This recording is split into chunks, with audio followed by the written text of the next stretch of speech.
Greetings, blessings to each and every one of you. Welcome to the Wisconsin Revival Rally Show. And I am your host and your next Lieutenant Governor, Dr. David D. King. So I want to say welcome to everybody. I'm still setting up on my computer. I'm also setting up my second computer to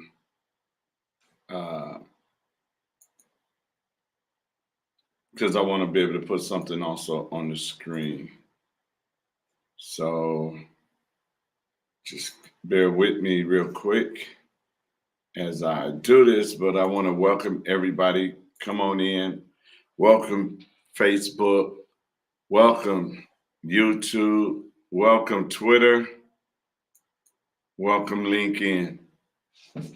Welcome. Tonight, I decided to do a special show. Hey, Patty. God evening to you as well. God evening. I hope everybody had a beautiful day. It was nice outside. It was beautiful outside. It was sunny outside. It was amazing outside today. So I got my other computer trying to load up. While I'm waiting on that to load up, I'm gonna get started. I titled this show called Speed Dating. Okay. And the definition for speed dating is an organized social event in which participate have a one-on-one conversation, typically limited to less than 10 minutes for the purpose of meeting people they would like to date. That is the definition of speed dating. Why did I title this Speed Dating? Well, I titled it Speed Dating because that's what it feels like on the campaign trail. It feels like we're speed dating with you guys. It feels like, we got a few minutes to share with you who we are, what we say we're gonna do or think about doing, and then you have a few minutes to like us or not like us and make a choice for your family. And as I look at everything that's going on, as I look at family members, okay, we got, let's see, speed dating. I should get some popcorn for this one. Get the popcorn, Ed. But it feels like speed dating. I mean, we've been traveling, doing Reagan Day dinners, Lincoln Day dinners, caucus, and 10, 15, 10, 5 minutes. The fastest one I have ever been part of was a 90-second 90 seconds we had the chance to speak. And they say stuff like this: we don't want you to smear no candidate when you're talking. We just want you to talk about yourself. And I have no problem with that because I don't want to smear anybody's name or anything like that. But when telling the truth is smearing somebody's name, when you tell the truth, you are spearing, you are smearing somebody's name. This what it says. What drive 3 hours one way to speak 90 seconds. Wow. Yes, 90 seconds. But that event, and I'm gonna take up for them, that event was not designed for candidates in the first place. That event was a special event. Then all the candidates started to talk, and then all of a sudden, I mean, start to call. So all of a sudden, they let candidates come, and we had 90 seconds. But you see, the problem I have is we can sit here and we can lie on Democrats or not lie on Democrats, but we can smear Democrats, but you're not allowed to tell the truth on individuals who's running for office, because if you start telling the truth, a lot of people say you're smearing, all right? The beauty of having the Wisconsin Revival Rally show is I am allowed on uh, all my how should I say this? Social networking, social medias, my YouTube, my Facebook, my LinkedIn, my Twitter, all my accounts, I am allowed to tell the truth. And I don't have to worry about smearing names. But when you got family members who's going into the hospital and doctors are putting DNR on their names, on their charts, and these family members are losing their loved ones in the hospital, the hospital are purposely killing family members, and some family members didn't even know there was a DNR on their family, on their loved ones. When you have children confused about their identity in school, starting at K4, they don't know if they want to be boy, girl, cat. They're putting litter boxes in the schools. When business owners are losing their businesses, or have lost their business because of this stupid lockdown that's going on. When small farmers are trying to compete with big farms, when you got crime is high, education systems suck. Now you have this speed dating to try to pick somebody that you feel is going to represent you and your family. Now, let me say this as well. We have some people that have chosen someone, and I love the beauty of America. You have the right to choose and pick and support whoever you want. Whoever you want. And that's the beauty of it. You have the right to pick and choose whoever you want to represent you. But the thing about it is, our eyes get opened up after you get in the trap. Your eyes don't open up before you get in the trap. Your eyes open up after you get in the trap. So we put people in office, and then after they're in office is when our eyes is open up to see, wow, I was wrong about this person. This person is not for me. This person is actually against me. Now, for all fairness, I wish candidates, and this is my show, so I can say whatever I want. I'm not going to kick myself off my own show. But I wish that all candidates stop saying that they're the only one. Wisconsin is a big state. Just because you're on one part of Wisconsin and you're doing some work, and I applaud everybody that's in the fight. I applaud everybody that was doing some work. I applaud everybody that was doing what they feel was right for their side of the state. I applaud that. But stop saying you're the only one and you only was in one part of the state. I'd rather you say on your side of the state, this is what you've been doing. On your side of the state. But don't say you're the only one, because many people been fighting all over the state. And some people say, well, I haven't heard of this person because you have not left your part of the state. If you would have left your part of the state, then you would have been able to hear other names. Like people in Milwaukee, there's a lot of candidates that running that the average person in Milwaukee don't even know their name. Because why? They was not in the Milwaukee area in the fight. They was somewhere else. So that's why they don't know their name. Okay. So when you go and you start to use the word I'm the only one, now I have to do something that people say is smeary. And that means I go do my homework. Okay. And in doing my homework, I find out you're not the only one. I find out some of the stuff you were saying is a lie.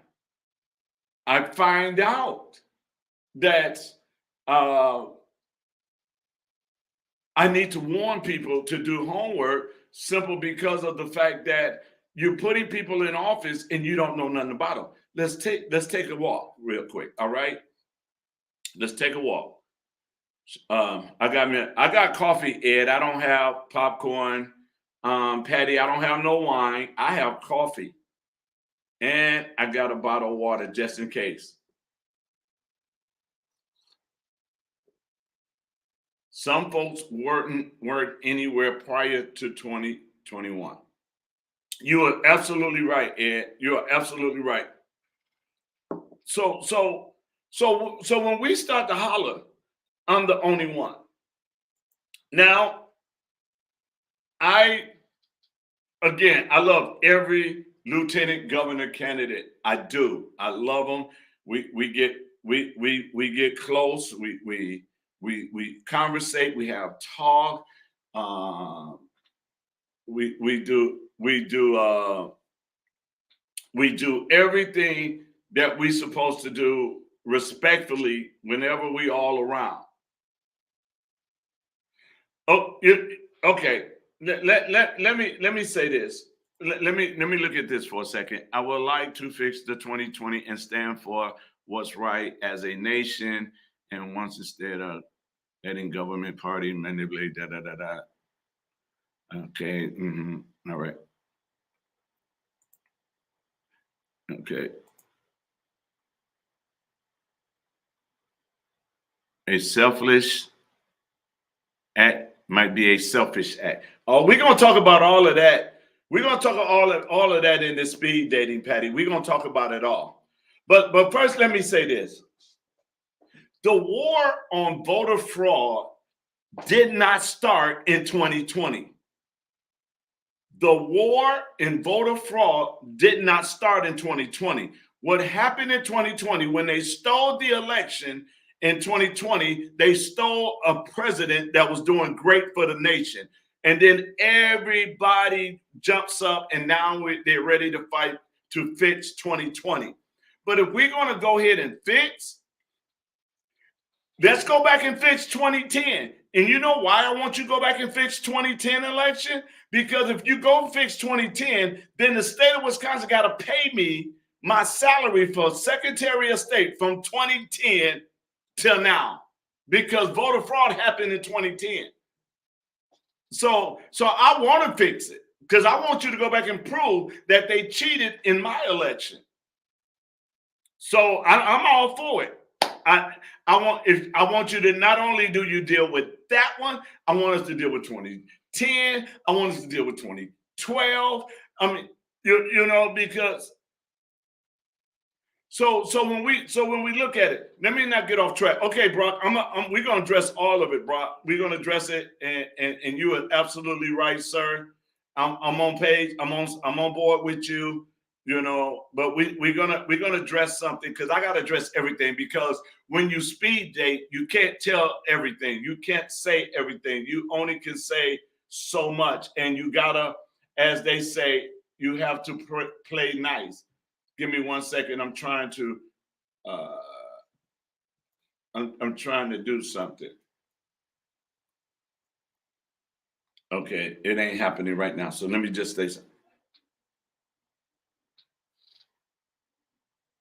I know, no, Brock. It's no. Listen, it ain't nobody's fault. A lot of us wasn't awake then. A lot of us we was just okay with our life the way it's going in. Even when we was fighting Common Core, people were saying to us when we were fighting Common Core, "Oh man, that it ain't gonna happen. It ain't gonna get bad. It ain't." They didn't even know that Governor Evers, when he was in charge of DPI, he took money before he even saw the curriculum. He never saw the curriculum, but he took the money before he even saw the curriculum. So a lot of people don't even know that. Matter of fact, a lot of people don't even understand global warming and cap and trade because they wasn't in a fight back then. They didn't understand that people was trying to control your energy back then. And that was 2006, 7, 8, and 9 when we was fighting global warming.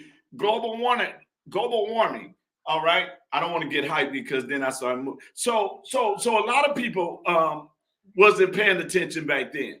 And I'm glad we're paying attention now because now we can fix our city, our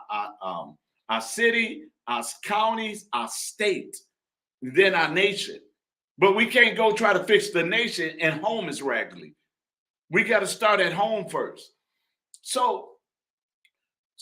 But election time, we go around and we do these speed dates, and then we like somebody, and then we go with whoever the party says they like, and then we vote these people in office, and then we're stuck. Now, if I was going to have a fight, if there was going to be a physical fight,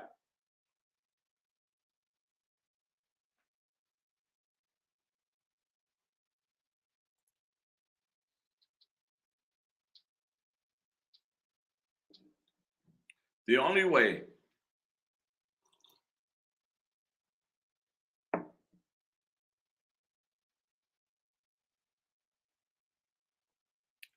that is so true. We gotta hold everybody accountable. We have to, and you can't hold them accountable in these speed dates events. All right. For example, we got and I'm again, you guys. And again, you guys, I am not bashing anybody. I want you to know, but I am going to tell the truth. See, I come to people events and they say, "Oh, well, you're not allowed to bash." I'm like, wow, I didn't understand telling the truth was bashing. That I didn't know. I'm sorry, I didn't know that. You guys gonna have to help me with that one because me telling the truth is not bashing. Me telling the truth is addressing things that we need to address.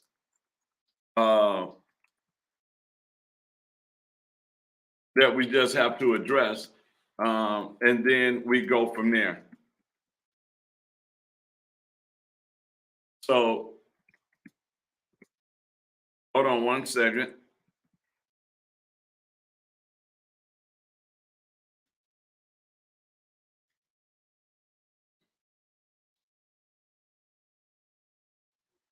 So it's not bashing anybody, you guys. We're just gonna talk truth. We're gonna address some things, and this is not a speed date. I'm tired of the speed dates. You drive 5 minutes, 5 hours for 5 minutes, and you listen to people. Now, our elected officials that we elected, okay, we have 3 in the lieutenant governor race. 3, all right? You have 2 state senators. They both have districts. They didn't stand up. They claimed they belong to God. They claimed they're part of the party of God. And they allowed the government to say that our God was essential. And they allowed the government to shut down the church without standing up and say, "Do not shut your church. Keep it open. I'm going to fight for you." They didn't stand up and fight for our children and say that, it's wrong what you're doing to our children. They didn't stand up for medical freedom. They didn't stand up for them against the mandates. They didn't do anything And they even in their own district. So if you couldn't fight for your district, how you gonna fight for us in the state, on a state level? How you gonna fight for the state? And then you have one who's a mayor. Same thing. Didn't fight for a city. Didn't stand up for a city, say keep your church open. Didn't fight for the city to say keep your business open. No fight. No fight whatsoever. That's not bashing. That's telling the truth. If I was getting ready to go fight, and I know I'm finna be in this fight, I'm not gonna go get a Tony Evers. I'm gonna go get an Ed. I'm gonna go get a Carmel conservative. Why? Because I know if Evers was on my side and we was fighting, we both gonna get whooped. But if Ed is on our side, me and Ed coming home and we're gonna be eating popcorn, discussing what we did to the other person.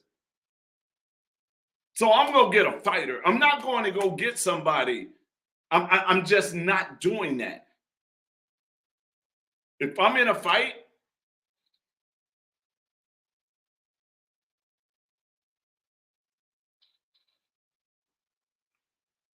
so one of the things that we have to do is we got to slow this thing down because of the fact of the matter is when you're speed dating, you get people to say some of everything.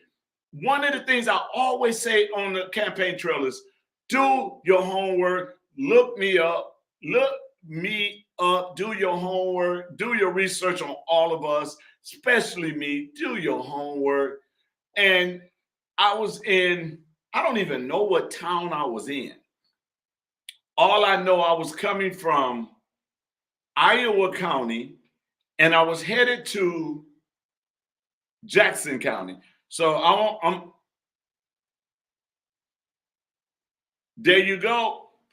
That's it right there, Ed. I didn't want to steal your thunder. I wanted you to say it. And I was coming from the from Iowa County, and I'm on I don't even know the highway I was on, but I was coming down. I stopped at the gas station because I needed gas. And when I stopped at the gas station to get gas, I'm pumping the gas. I got my magnets on my car, and my magnet says Dr. David King, Lieutenant Governor. And this lady was at the gas station. And this is the thing that I liked about her, you guys, and it excited the mess out of me. She said, "I was just reading about you." I said, "Really?" She said, "Yes." She says, "I was just reading about you." In other words, she was saying, I did my homework and I was just reading about you. I didn't think I was going to run into you, but I read about you. And I was like, "Well, do you mind signing my nomination paper?" She said, "I would love to." And she said, "I love what you stand for. I love what you have done." And then I said, "Would you like a yard sign?" And she was like, "Yes, but I'm going to need two." I said, "Two?" She said, "Yes." She said, "Because if my neighbor sees my yard sign and we just read about you and she don't get one, she's going to be mad." So she walked away with 2 yard signs. Say, "We're supporting you. We got your vote." And she says, "We're also praying for you." And I'm like, "Thank you." I love when people tell me they reading about me.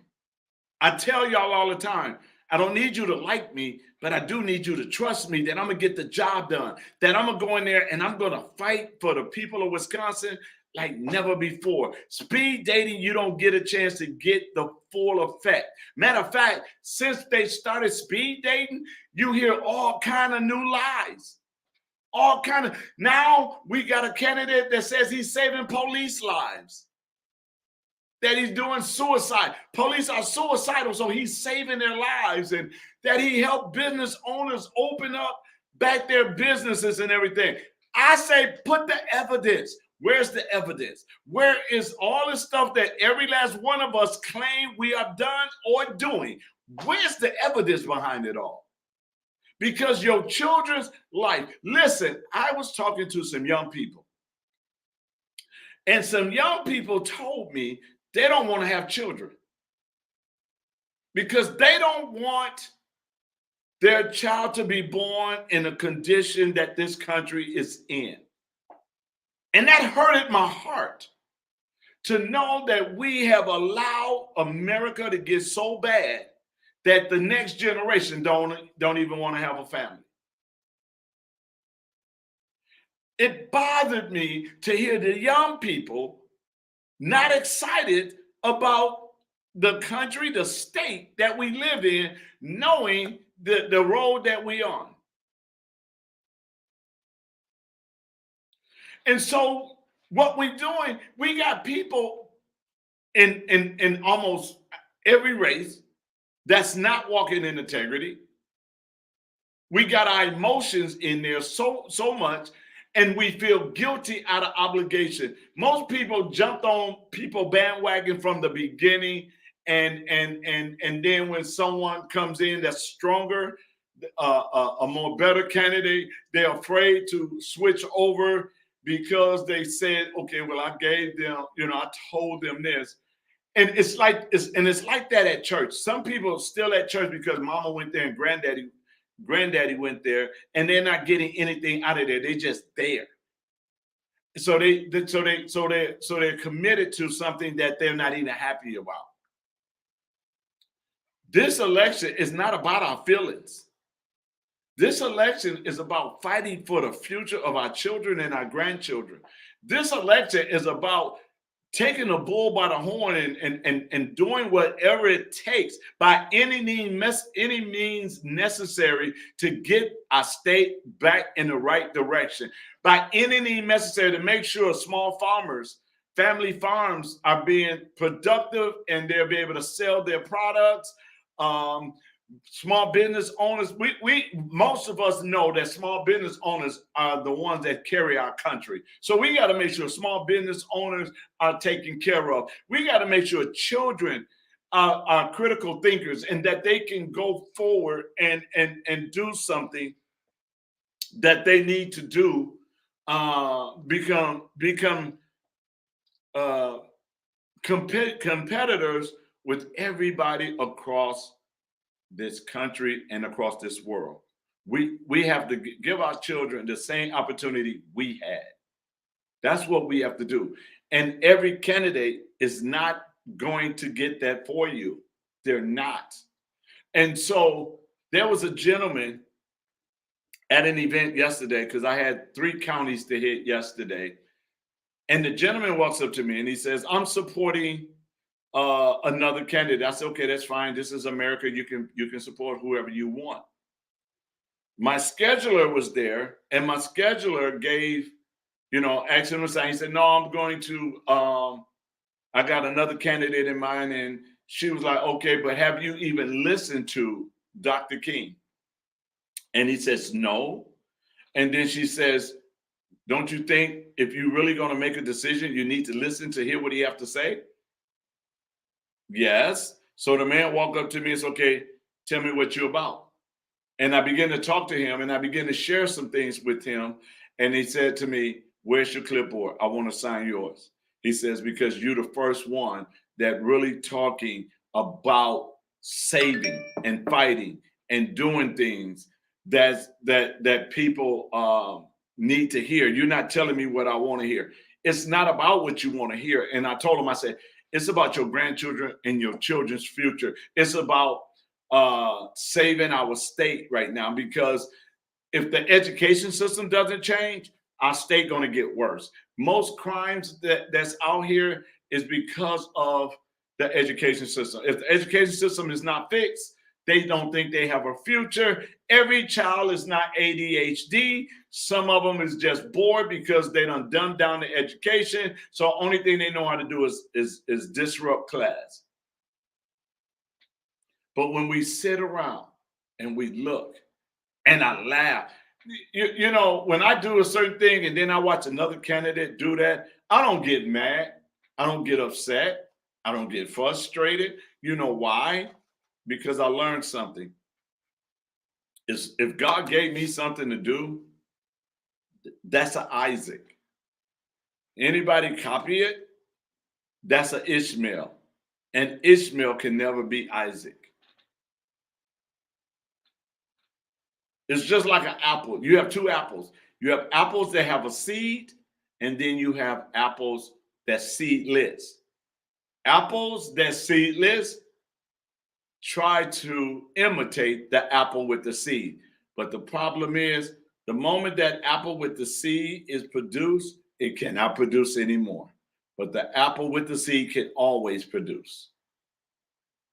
So when we look at this race, we got a lot of races coming up, statewide races coming up, state representative races coming up. So we got a lot of things coming up. So the best thing to do with all of the things that's coming up is to slow down, move our emotions out the way, deal with things. Because I told Patty I was going to address what she said. So let me find what Patty has said. There it is.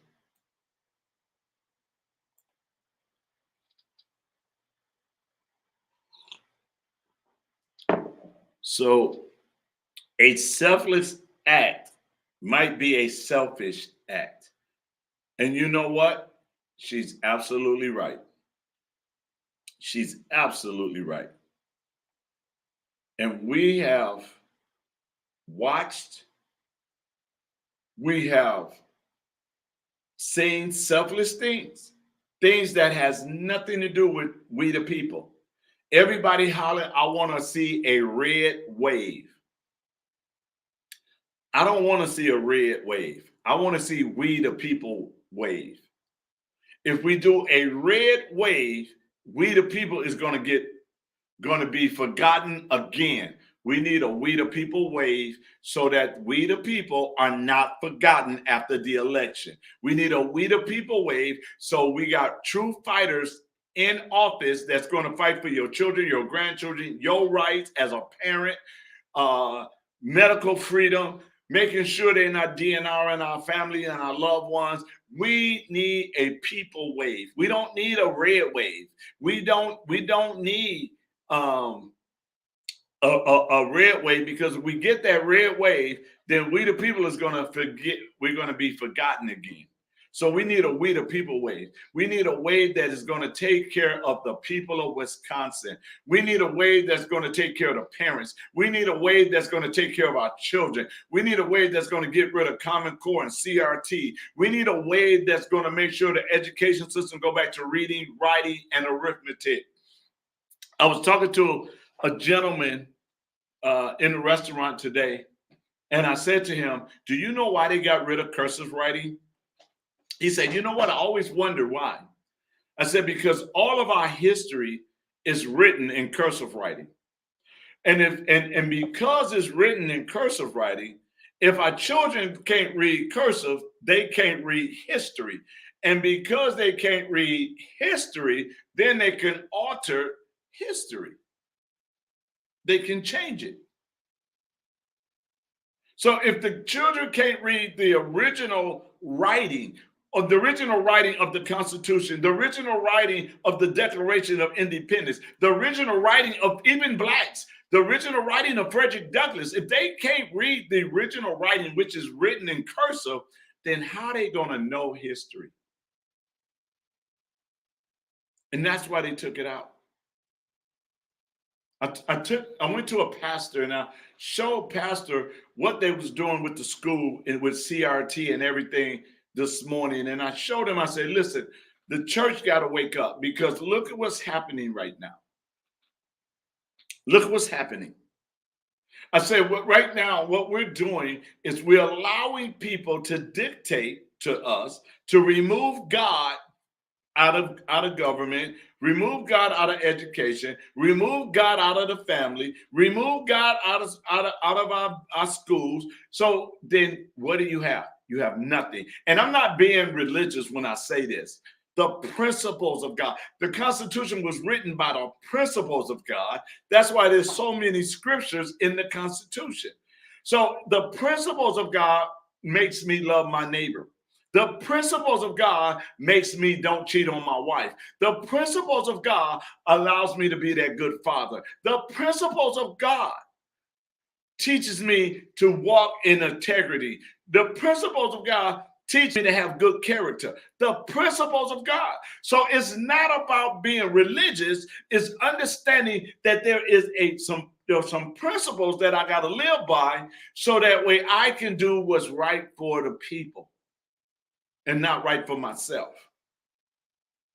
And so when we start to do this, when we start to look at everything, you know, and so um, we have to be more conscious. We have to make sure that we are doing things the way that they need to be done. We got to make sure that we take more than 5 minutes to make a decision on a candidate. We got to make sure. Give me 1 second. I think my computer is ready for me to do what I need to do, because I'm trying to bring my other computer on site. We need to make sure that we are doing what we say. Copy. Okay. Will that work? I think so. Hold on 1 second.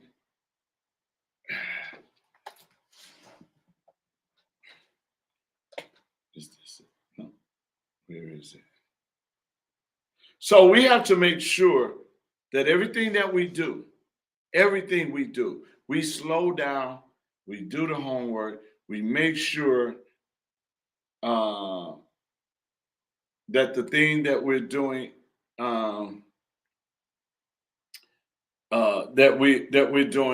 we're doing it for the right reason, and there's no true hidden agendas.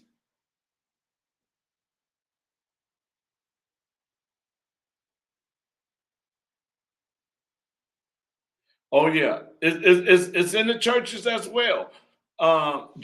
Gerard is in the churches, and the thing about it is, you know, we really don't want to address nothing, because we don't want to be controversial. Controversial. We just want to be that nice, uh, that nice. How should I say it? Uh, we're the party of nice. We're not Democrats, so we're the party of nice. It's only the Democrats that don't uh, that do mean things. Lately, we became the party of cowards, and we don't want to fight. That's what we become. And I know people don't like hearing this, but I got to tell the truth. I have to tell you the truth. We don't fight. We'll fight each other so that we can just keep who we want in office. But if we fight the Democrats, as they say, if we fought them the way we fight each other, we would always be in charge of stuff. When you fight so hard to keep a person out of a primary, or you fight so hard to keep a person off the ballot, or you fight so hard to get your pick, if you can fight that hard for that, then you should be fighting hard. Now, I do have to say another thing that I'm sick and tired of, in the midst of the speed dating, is this. And I hope some of y'all are sick of this too. Are y'all not sick of the veto game? Are y'all not sick of the veto game? You're probably saying, what is the veto game? Passing bills that you already know is going to get vetoed to try to make yourself look good. This is what we at now. It's election time, and they're passing bills knowing it's going to get vetoed, so that way they can come back to you and say, this is what we've been doing, but that's the veto game. Democrats did it, and now we're doing it. That's the veto game. That's what we're playing. That's what we're playing right now. And we got so many people. We have so many people that are elected right now that are using that. No, you should have been doing this before election time. You should have been doing this in 2020. You should have been doing this in 2020. Let's see if I can do this. You should have been doing this in 2020. It should have been done then. Let's see. Okay.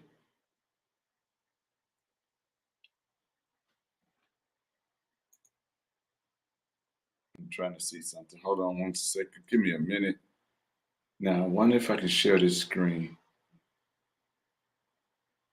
Wait a minute. Testing.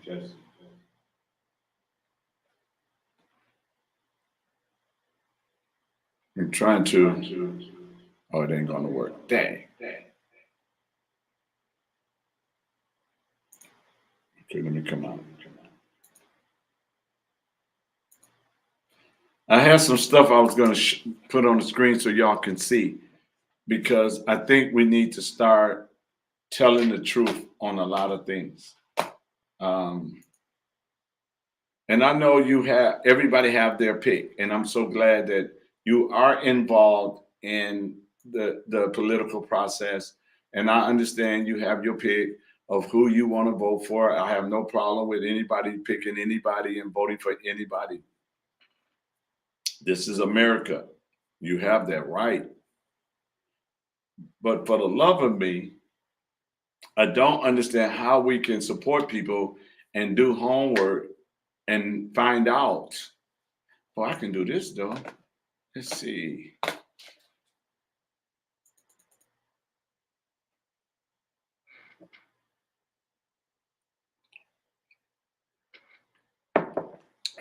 Let me go to Google.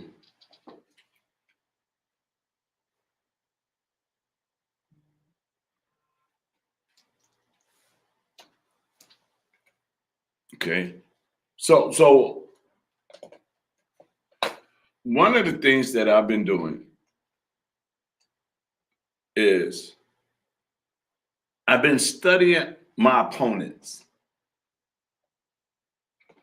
I didn't say my enemies, my opponents. I studied all 8 of them. I researched all 8. I looked up where one claimed to do something, and not only did I, but one of my team made a phone call to see if that was true with the organization, and they never heard of them. I am not going to put that out there. I'm going to ask you guys to go and do your homework. I'm not going to bash anybody, but I will tell you this. There's a lot of lies out there. There's a lot of lies where people are lying to you because they know they only got a split second to create or to make something happen where you will like them. Okay. And so when you start to look up people, I'm telling you, you find all kind of red flags. You know why a lot of people get messed up in speed dating? Because the person that's part of the speed dating, they know what a woman is looking for, so they know what to say to get that woman's attention. Same thing on a chat. Now I have known people to get online and type and talk to people and share things with people, and people share things with them, and they study people, and then when they think they got you, that's when they start to ask you for things. Ed made a valuable point. I mean, a great point. Where is it? Hold on, let me go back to it.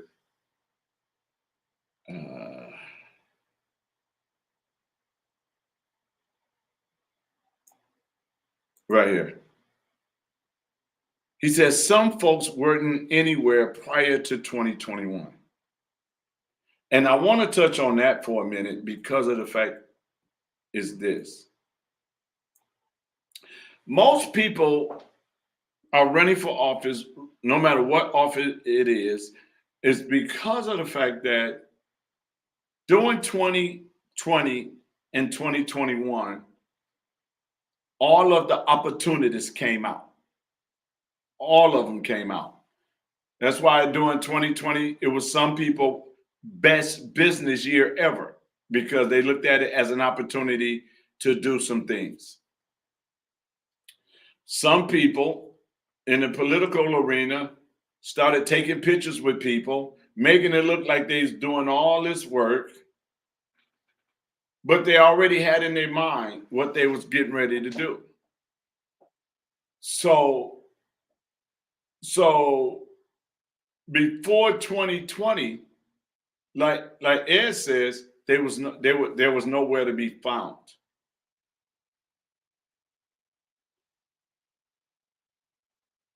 Uh-oh.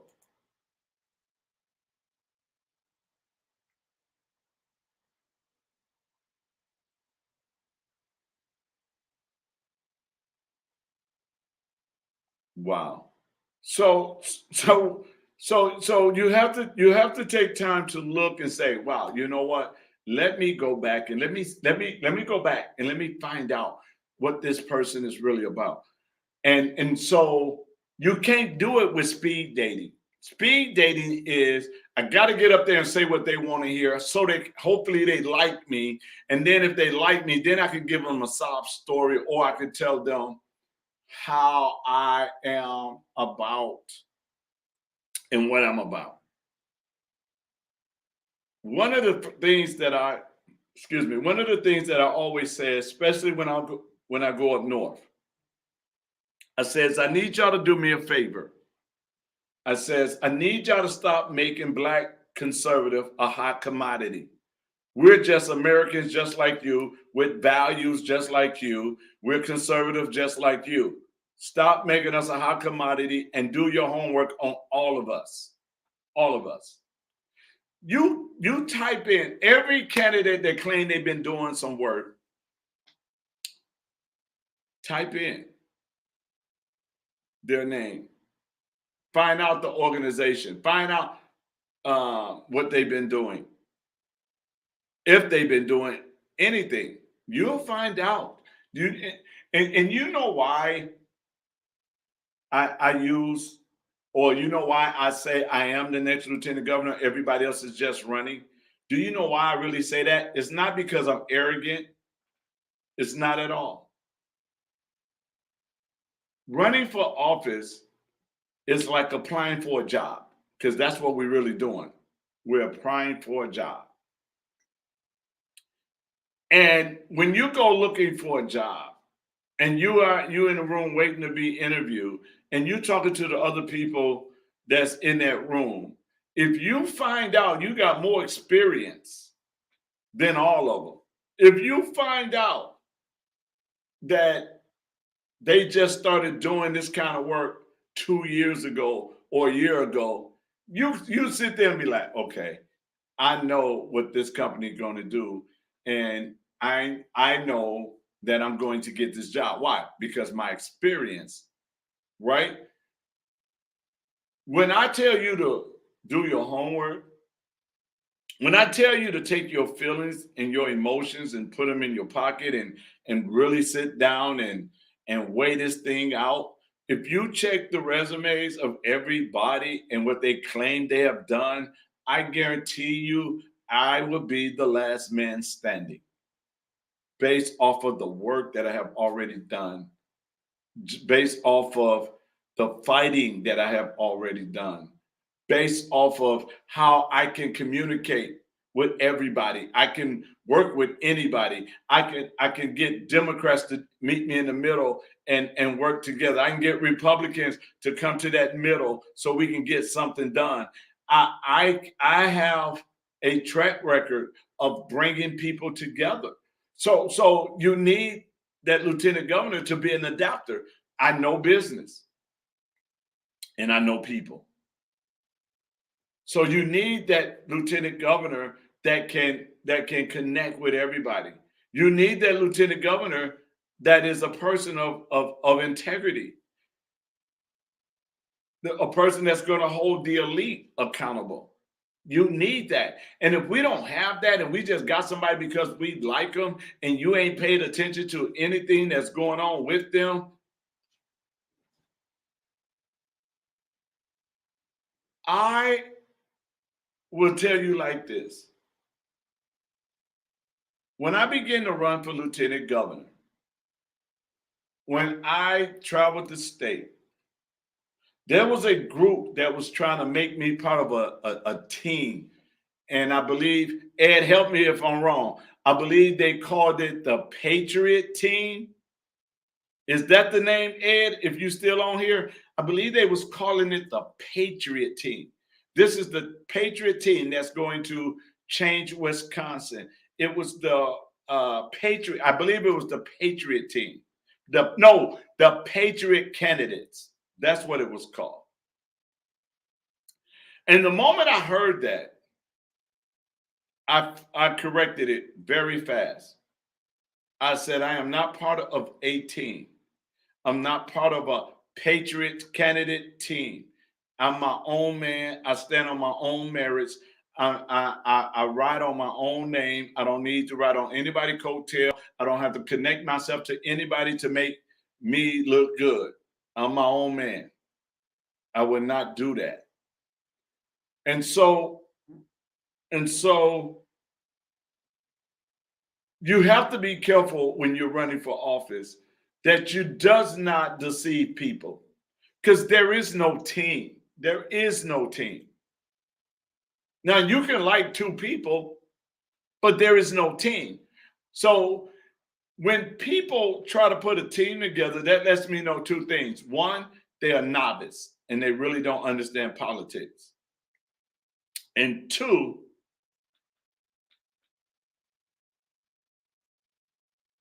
okay, thank you, Patty. It was the Patriot Candidates. That's what it was. And I had to let people know I'm not part of a Patriot candidate. I am there to represent the people of Wisconsin. I am there to represent the people, not a team, not a party. I'm there to represent the people.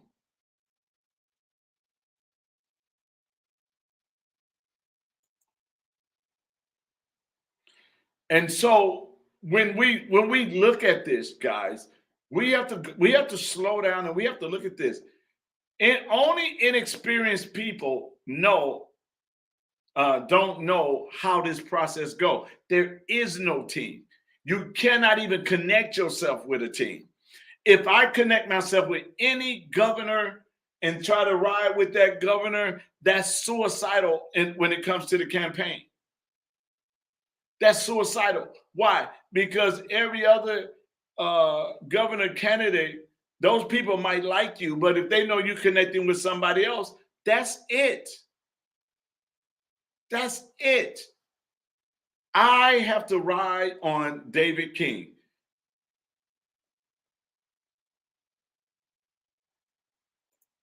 That is so true. Everybody, that's why we can meet in the middle, because you don't have to be a Democrat and Republican if you want freedom. That's why we can meet in the middle. That's why we can work together. Because when you're fighting for freedom, that's the only agenda. You don't have a blue agenda or a red agenda. That's why I say I don't want a red wave. I want a we the people wave. Because if you got a we the people wave, then all of us win. We keep our freedom. Parents keep their rights. We fight the medical freedom. We make sure they don't put no more DNRs on people. We're making sure businesses can flourish again. We're making sure small farmers are taken care of. We're making sure people are ready to go back to work. And what do I mean by ready? Because some of them we got to educate. Some of them we got to do some things to get them back in the workforce. So there's a lot of things that needs to be done to fix Wisconsin all by itself. And so this is why we need this. And you know what? This is speed dating, right? So I'm open. You guys can hit me with any question you want to hit me. I will answer any question on here. And then I will show you where you can look it up, because for me, I ain't got nothing to hide. My life is an open book. I would put my wife's phone number on here. You can ask her how I treat her. I don't hide anything. I believe in family. I believe that we're supposed to take care of our family. I believe in fathers taking their rightful places and loving their children and loving. That's why I put my pictures with me and my son at his basketball game, or me and my youngest daughter here. Why? Because I want you to see the real me, the real me. I don't listen. You guys got to understand this. A person that have character does not need an image consultant. You don't need nobody to create you an image.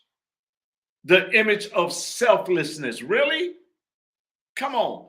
You don't need nobody lying and saying they got 30 years, 20 years of conservative fighting, but when you look them up, you can't find none of that. You don't have to buff up. If you got character, you don't have to buff up your resume. You don't have to lie on your resume. You don't have to make people pretend that you've been doing so much work that, so they can like you. The sad part about it is when you guys, both of these people, and then you find out the truth. That's going to be the sad part right there. That you've been lied to. And then you're going to wonder, how was I lied to? How did I allow this to happen? How did I allow these people to lie to me? What was I not doing? Where did I miss it? And we missed it because we threw our feelings before thinking. And then every time we do, I do every third Thursday, I'm at Dodge Correctional having a church service with the men that's in Dodge.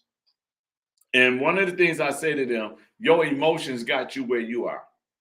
You wasn't thinking, you just acted off of emotions, off of impulse, off of anger, and look what it got you.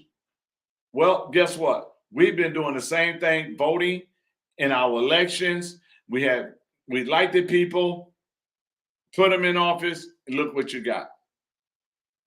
Look what you got. You finding out that people have done things that you never thought they would do, or you never thought they would be part of, but look what you got. Because of your emotions, because of you like them, but you never check them out. And if someone's telling you they're the only one because they're trying to make themselves look good, I attack I'm the only one every now and then, simply because I'm just so sick and tired of hearing that. I'm the only one, only one, only one, only one. One of my opponents, I've been endorsed by the Milwaukee Police Department unit. The police don't even know him. He never walked Milwaukee. He never walked on 27th and Burleigh. He probably don't even know what 3rd and Locust is, or Martin Luther King and Locust is. So getting endorsed by the police showed me that the party helped you get that endorsement. You don't know, you think you know the crime in Milwaukee and how bad it is. And so y'all make Milwaukee so bad, but you don't realize all of those people know each other. They're not walking down the street just attacking people they don't know. Most of these people that goes through a lot of things. Hold on, saying my battery is not being charged, and I don't. Okay, there you go.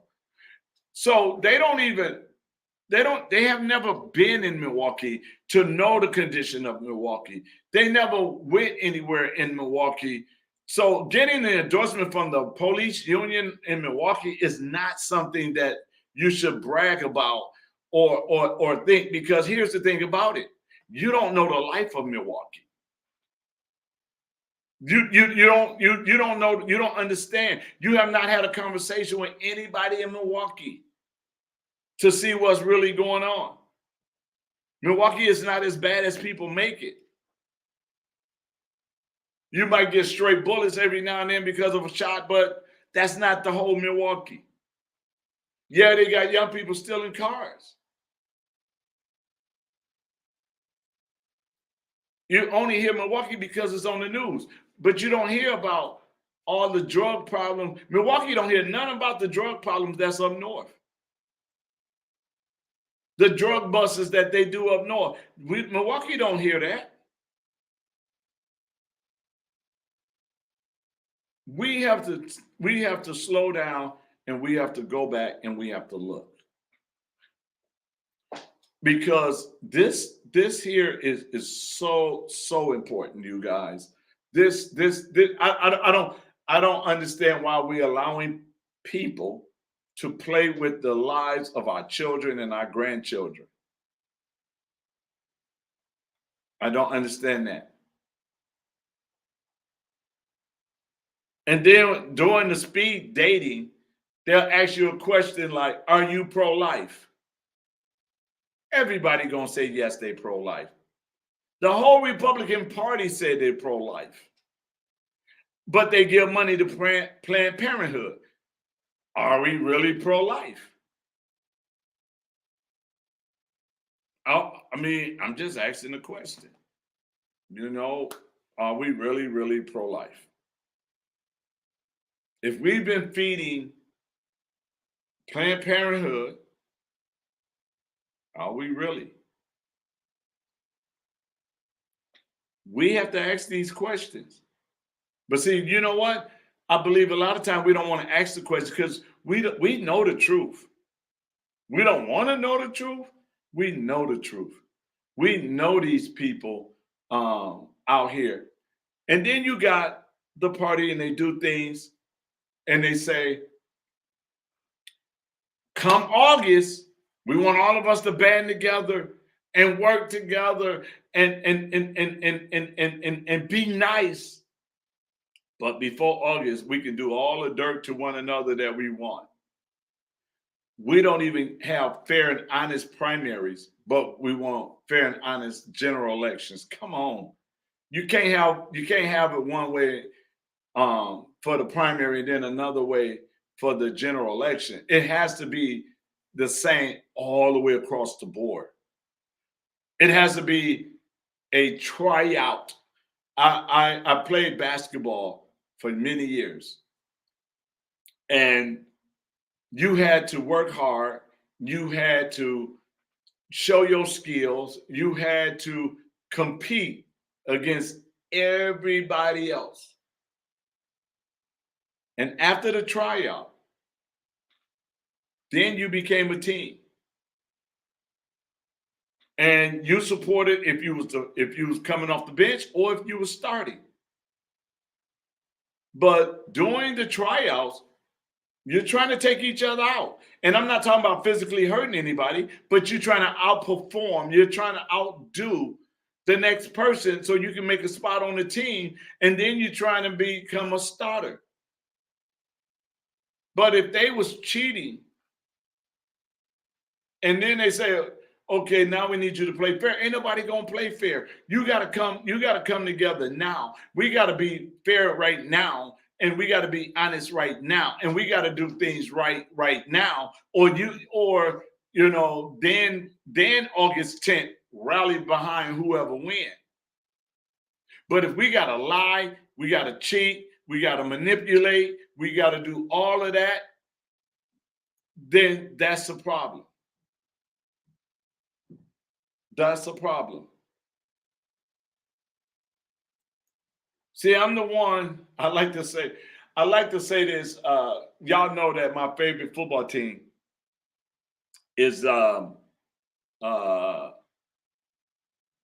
Pittsburgh Steelers. And one of the favorite players that I loved that used to be on the Pittsburgh Steelers, his name is James Harrison. And he was doing an interview. And in the process of the interview, the man said to him, so which college did you go to? He said, I didn't go to college. The man says, so how was you on draft night? He says, I didn't get drafted. James Harris was what they call a walk-on. He walked on the field, showed what he can do, and became one of the most powerful football players in the NFL. Simply because he walked on and said he can do it. And they gave him a shot. I am not your traditional Republican candidate. I'm a walk on. I'm walking on the scene. I'm walking on the scene and I'm letting people know this is what I want to do for freedom. I want to fight for you. I want to fight for your children. I want to fight for your grandchildren. I want to make sure that they have the same rights and the same freedom that I had. Matter of fact, I apologize to the young people that we allowed it to get this bad. We allowed it to get this bad. We put people in office that did not do what they were supposed to do for us. And we just gotta admit that, and then we can fix it. We gotta admit it. We just put people there just because they had an R behind their name or a D behind their name, and now we got what we got. And that's just the bottom line. We don't check nothing. We don't check to see if they really who they say they are. You got them lying. You got people telling multiple lies in their campaign, and nobody holding them accountable on it. And the reason nobody holding them accountable on it because those that's in charge say you can't smear nobody's name. So as I get ready to shut this down, and I'll probably be shutting it down in a little while. I'm not going to hold it for long, but I want to do something that, I think I did it on a Facebook Live, but I want to do it right now here. And that is the why. Why should a person vote for David King? Why should a person vote for David King?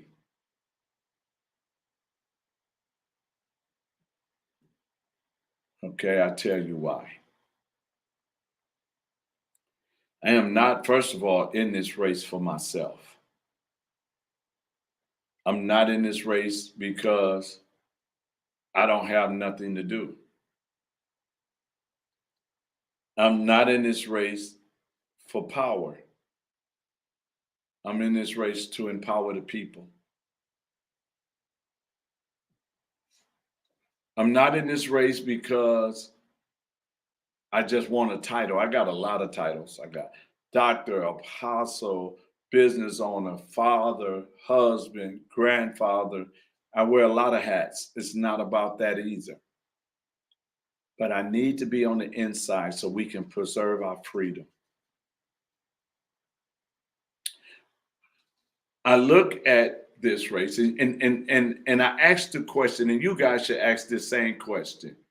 Why do 9 people want the office of lieutenant governor, and there's really nothing for the lieutenant governor to do? 9. Why not 9 in the governor's race? A gentleman asked me today in Washington County after he heard me speak, and he says to me, why didn't you run for governor? And I said to him, a couple of reasons. First reason is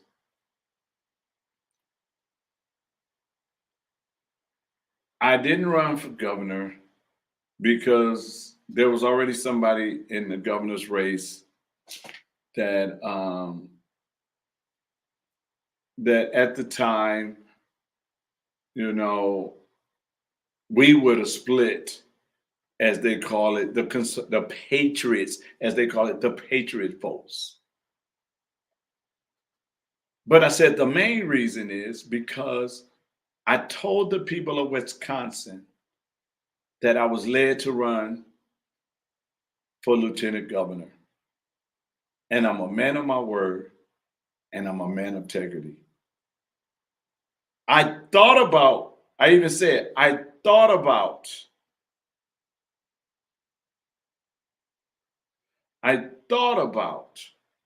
running even as an independent for governor.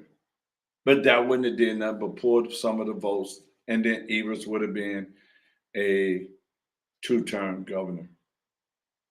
But the most important thing that I have is my word. If I say I'm going to do something, then I do it. Why? Because again, I live by the principles of God. He said, let your yea be yea and your nay be nay. He says, if you're going to say yes to something, let it be yes. If you're going to say no to something, let it be no. Anything else is evil. That's what the word of God says. So I live by those principles. So I said, I have to walk in what I said I'm walking in. If I say I'm walking in the lieutenant governor race, then I'm going to walk in that race. I'm not going to do it. And just because a couple of people says you should run, doesn't necessarily mean you should run. What it means is sometimes people try to take you off target. So that means sometimes people try to stop you from doing what you was called to do, or you felt led to do. Even when they asked me to get out the lieutenant governor race and run for Congress. To be honest with you, running for Congress would have been fun. My primary would have been easy because there's a person that's running for Congress as a Republican, but my primary would have been easy. And then the general election would have been fun because I would have had a chance to share some things that Gwen Moore didn't do for the community or for the country. And we could have had some fun with that. But that ain't where I was called to be.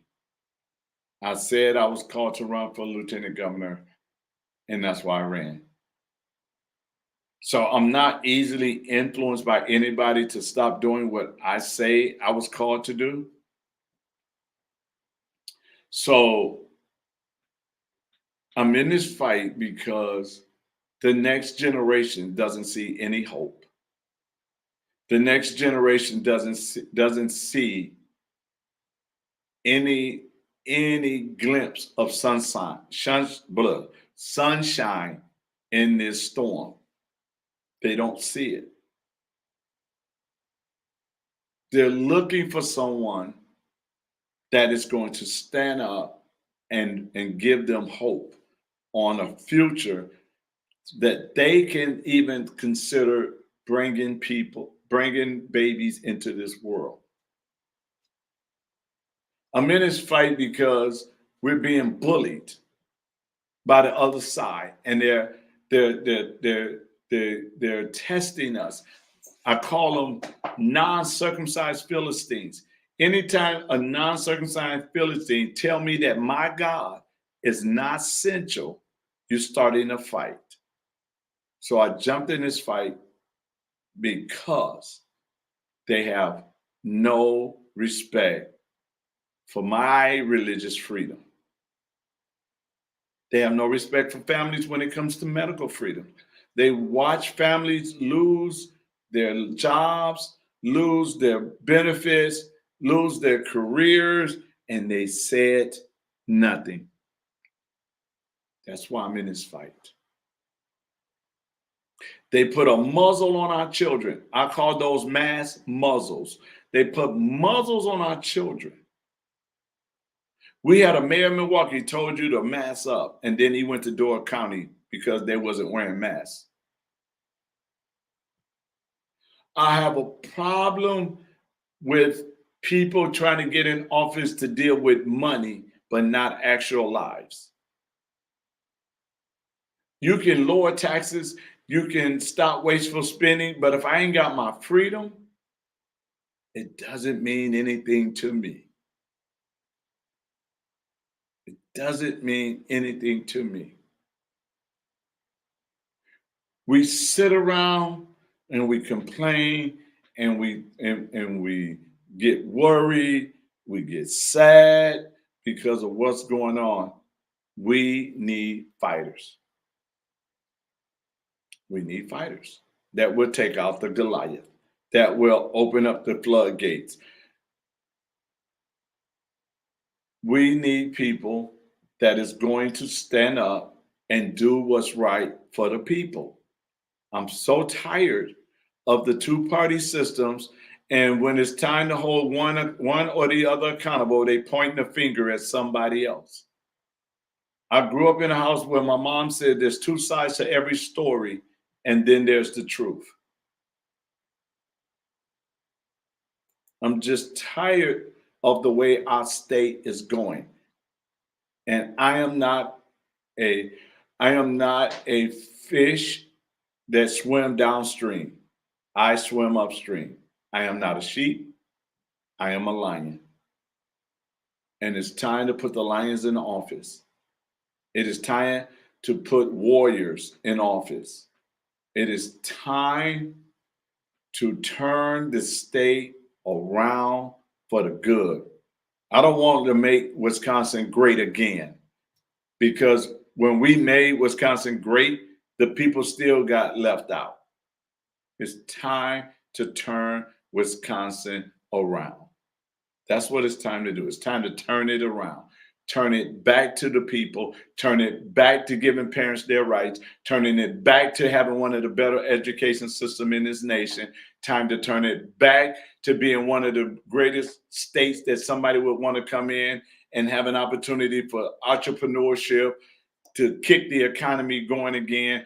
It is time to turn it around. All this other mess, it's not about that. It's not about that. It's not about us just being in office just to have an office, or just to say we got a Republican in that seat. It is time to put people in office that's going to fight and fight with tooth and nail to make sure that everything that we supposed to have as citizens of Wisconsin, we got. It is time for us to do what's right. It is time to do what's right. It is time for us to stand up for we the people. For a long time, we got people that's just running just to be running because they thought it was an opportunity. 9 people in that race thinking opportunity just to have that position.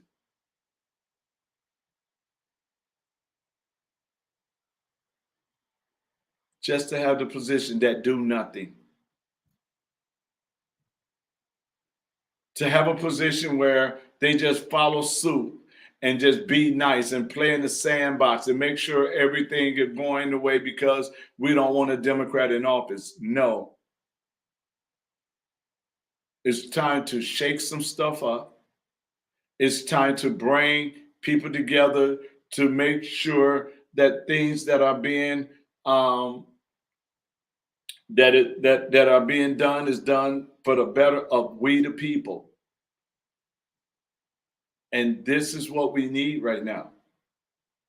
And the problem is we got people that's going around the state, they meeting with patriots groups, they're lying behind people back to try to make themselves look good. I don't need to make myself look good. All I say is you go and do the homework, and that automatically will make me look good. If you do your homework, I don't have to try to meet in Zoom meetings and stuff like that with Patriot Group to hope that they support me. Whether you support me or not, once I win, I still gonna do right by you. I'm still gonna love you. I'm still gonna make sure your rights are intact. I'm still gonna answer my phone if you call me. I'm still gonna come running to make sure you're being treated right and there's no injustice. So if you call me, you support me or not, I'm still coming to do what I'm supposed to do for you. So it's not about if you like me or you support me or anything like that. It's about me taking care of we the people. That's what this is about. It's about me making sure that you have what you need and your family have what it needs to strive, to empower you, that you can make the decisions for your family and not the government. So whether you support me or not, I'm still going to answer my phone for you. Whether you support another candidate and not me, I'm still going to do what's right. There's no animosity that I have for you. I love everybody. So I'm not one of those that's going to say, well, you didn't support me, I'm not answering my phone for you. No, call me. You can support another candidate right now. If you have a problem, you have an issue, you can call me and I will come and I help. That's just who I am. That's my character. I got people that's Democrats that don't like me, that's in office that don't like me, but when they need somebody to get a job, or they need somebody to get a place to live, or they need somebody to get some help, they still call my phone and I still answer that phone and I still go help those people, because no matter what side of the fence you're on, you're still a citizen of Wisconsin and you need to be treated fair and equally too. So it doesn't matter where you at. That's just the person I am. That's just how I am.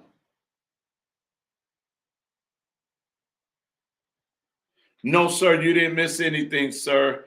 I'm just talking about speed dating, where we travel to the state, get 5 minutes to date everybody, and try to win people over. I'm just sitting here letting people know that we have to come together and we need to do our homework on every candidate, so that when we do that, we know that we're moving our feelings out of the way and we're picking the right candidate. Because right now our children, grandchildren, their future is at stake. And I know there's a lot of you that want grandchildren, but your kids refuse to have kids and bring them into this world. We need to fix that so you can enjoy the life of grandparenting. That's because you get to spoil the kids and send them home. You can give them all the sugar they want and send them home. Now let me stop. But that's what we do with our grandkids. But y'all want candy here. Now go home. But really, no, you never have to defend your character. Nobody has to defend their character. But you do have to defend your image. Is If somebody is attacking your image, if somebody's attacking the image that you created, oh yeah.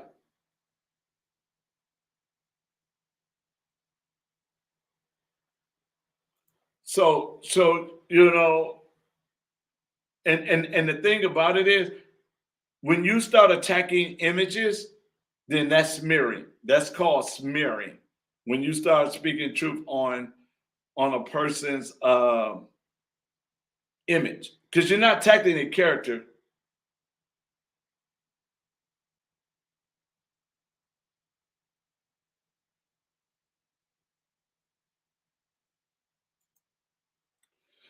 Well, Ruben, the first thing we have to understand and do is we got to fix the education system first. We got to fix the education system first. We got to make sure our children can read and write. And we got to, a lot of parents, they working so hard, and I really, because I see it all the time, where I even have went to the schools for parents because they couldn't go to the school to check on their kids. So we really got to make sure the education system is correct. We got to give our children hope. Our children, when I say our children, I'm talking about all, not just black. I'm talking about all children need to be able to dream again, just like we was able to dream. We was able to dream to be anything we wanted to be. We can sit down and say anything, but now they're indoctrinating our children, telling them there's no hope for you because of the color of your skin. No, that will not ride on me. So, we have to make sure that we fix education first. We gotta fix that. And you can't fix it until we get that DPI race out of the spring and put it in the fall election. I don't see how we was able, or how they allow the most important election to be in spring and not with all the other important elections. Yes, it's important to select a governor in the fall. Well, if that's the case, education to me is more important than the governor's race. Why? Because whoever controls education controls the world. So if you're sending your children to Caesar and they come home a Roman, don't get mad. So we got to control and fix the education system. So, so when we look at this thing,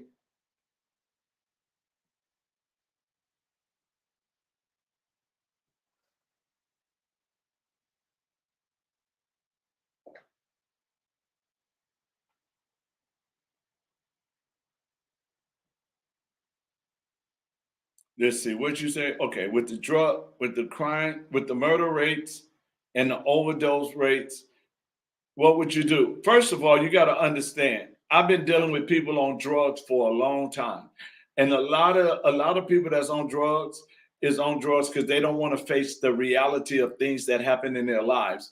So the first thing we have to do, and then let me talk about that first, because a lot of people that's ODing, they don't like their life. They OD and or they committed suicide because of what's happening in their lives. And I tell people all the time, we got to stop making a permanent decision on a temporary problem. So we have to open up and have places where they can really go and get the help that they really need. The murder rate, you got a lot of angry folks out here. You got a lot of angry young people out here. A lot of them didn't have their father. A lot of their mothers ignored them because the mother thought they was doing the right thing, trying to feed them and clothe them.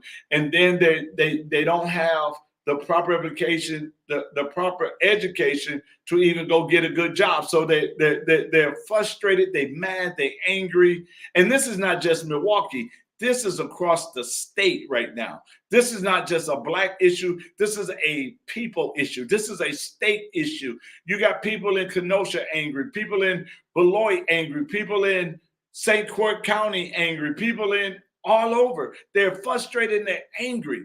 And the reason there is because they don't see no hope. So we got to give them opportunity to have hope. And then you got people who want better, that they're leaving the state because to be honest with you, they don't see anything better in the state of Wisconsin. So where are they going? They're going to Georgia. They're going to Texas. They're going to Tennessee. They're going to places where they think they can help it. Yes, and mental issue is a serious problem in the black community. And why is that a problem in the black community? We already know, because the lead that's in the water, but not only the lead that's in the water, but because of the things that we allow the medical, I got to use a different term because I don't want to get put back into YouTube jail.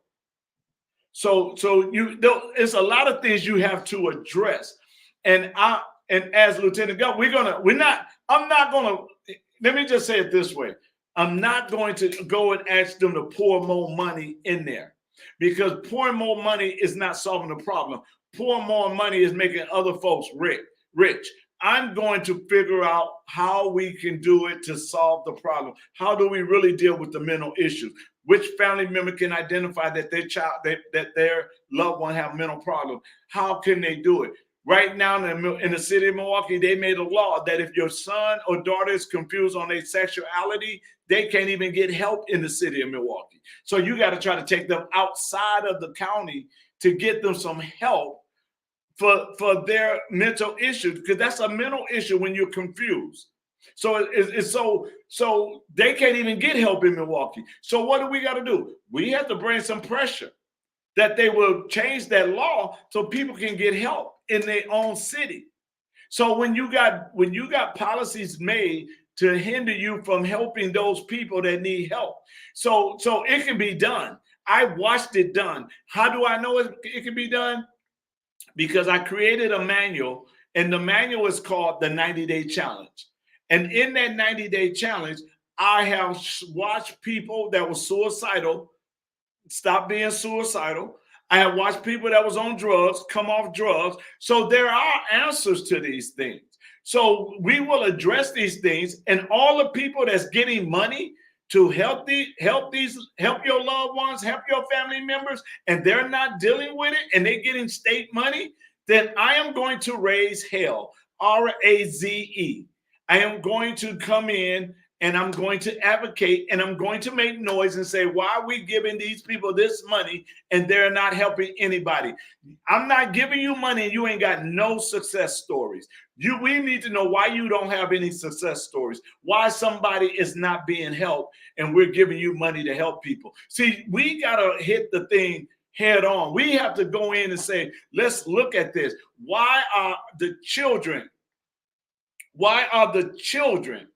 See, you got to understand, most places is designed to not solve the problem. Most institutions, most organizations is not there to solve the problem.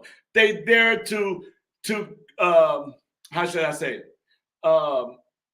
They don't want to solve the problem, but they will monitor the problem.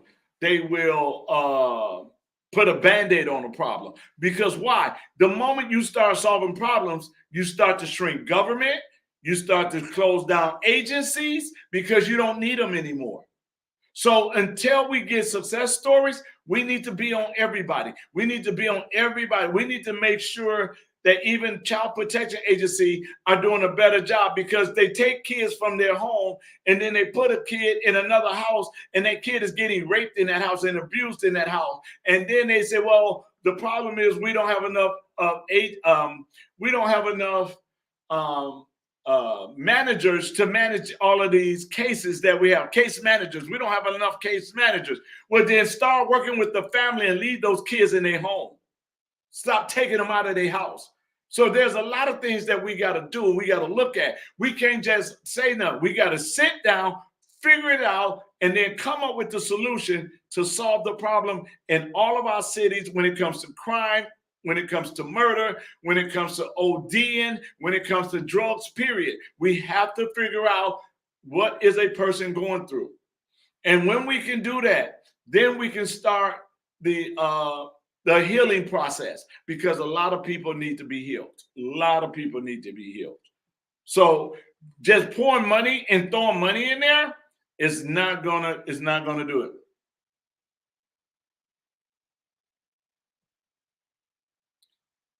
Okay, let me see. What did he say?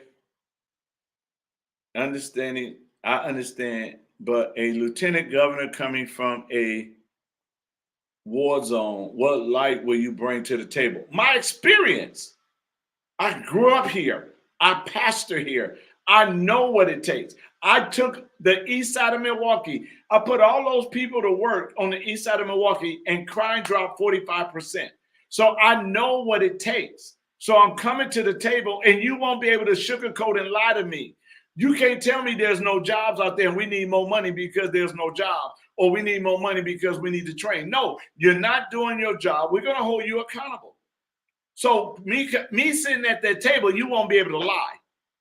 Me sitting at that table, you won't be able to just give me an excuse on what we should do. And this is not working, because I've been there. I got 25 years experience working in the street of Milwaukee, helping the individuals. Ruben, I helped your brother-in-law. You know what I do. So I'm coming to the table and I'm sitting with these people. You can't lie to me because I've been there.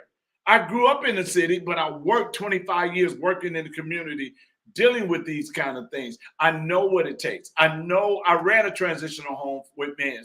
Some had mental issues. Some was on drugs. Some was coming out of prison. So I know what it takes. I know what it takes. And I know that a lot of them don't want it fixed, because if they get fixed, then they lose their job. So I know that. So my experience coming to the table when it comes to mental issue, drugs, overdose, my experience when it comes to business, I know what business owners need. I know what problem that people have when they're trying to grow their business, and then they grab individuals, candidates to hire, but they can't read a ruler. or they don't know how to they can't combat change, or they can't read the assignment or the job description that they want them to have. So we know that problem. So there's a lot of things that we can do that we can get these people ready to go back to work.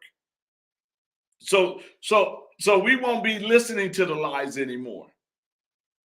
Because the lieutenant governor job doesn't have a lot of responsibilities, I can go through and start helping be problem solver. I can connect the community to the governor office. I can connect business owners to the governor office. I can be that adapter because I've been there already. I know what it takes to make it work.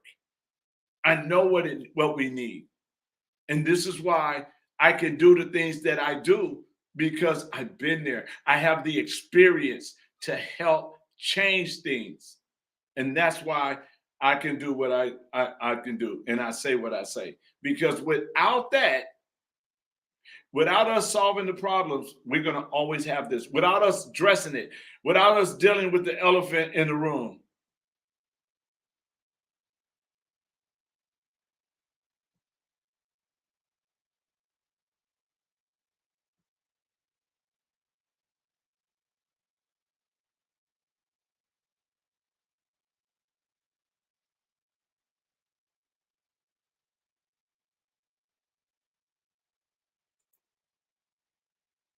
Good. That's another good question. Have you ever saw the movie? I mean, have you ever saw Donald Trump Prentice show?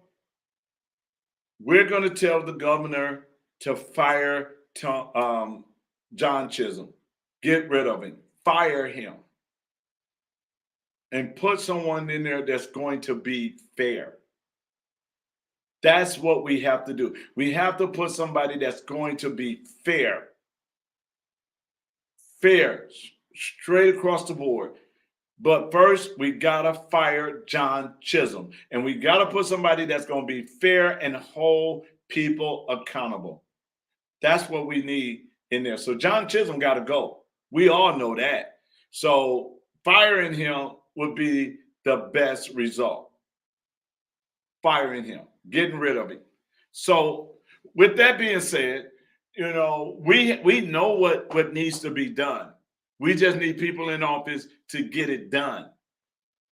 We don't need nobody in office say, oh, the drug problem is bad. What are we going to do? We need somebody that has been helping people get off drugs. We need somebody that help gang members get out of gangs and get jobs and go to work. We need somebody that is not afraid to go into the rough part of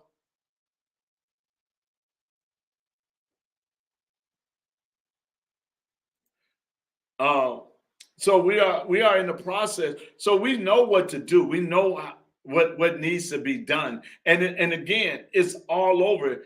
It's all over. We just hear about Milwaukee, but it's all over. We see it in everywhere. We see it. Okay, but what we need to do is we got to stop talking now, and we got to start putting people in office that's really going to represent we the people. That's what we have to do.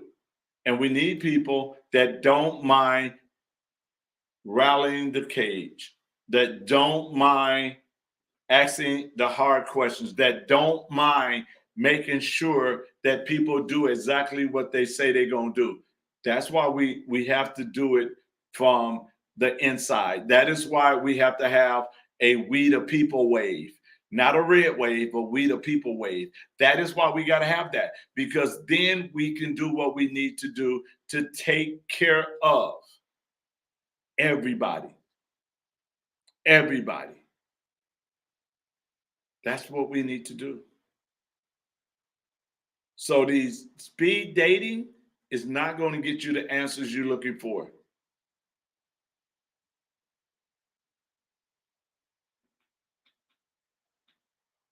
I understand that. I know you're concerned about the city of Milwaukee. You consumed in that. I love your fight that you're fighting in Milwaukee and in Madison. I love that fight, you know, but you know, I love that fight in you, and thank you. I'm glad you trust me enough to know that I will do a great job. And I know what you're doing in Madison with the injustice that's up there, and I know what you're doing in Milwaukee. I just want to say to you, keep the fight going, keep uh, raising awareness and doing what you're doing. As your next lieutenant governor, I'm going to be a office of influence to make sure that things is getting done right.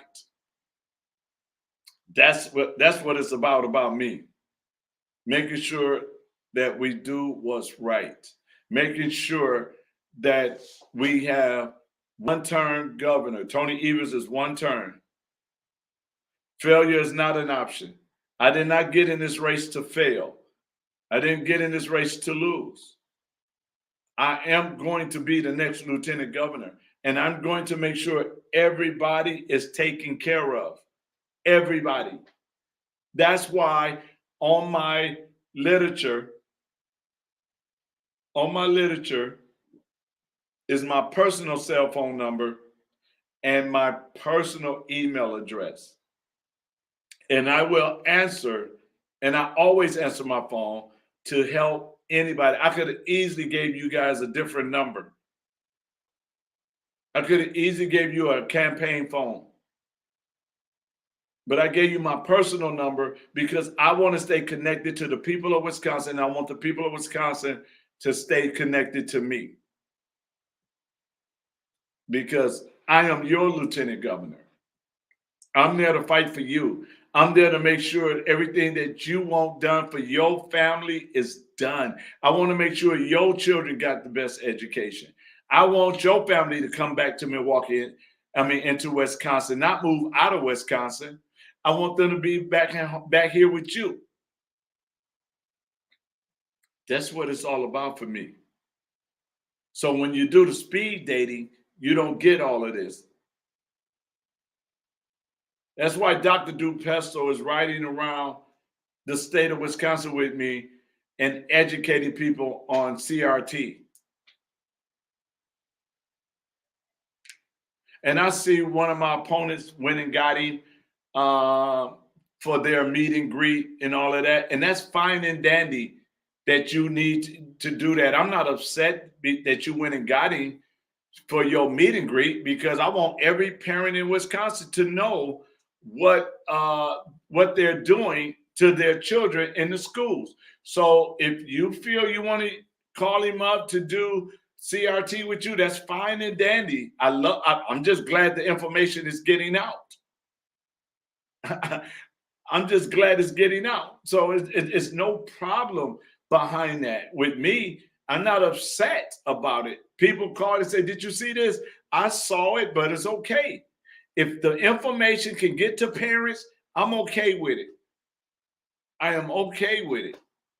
My goal is to educate parents what's going on in the school system with this CRT so they'll know for themselves.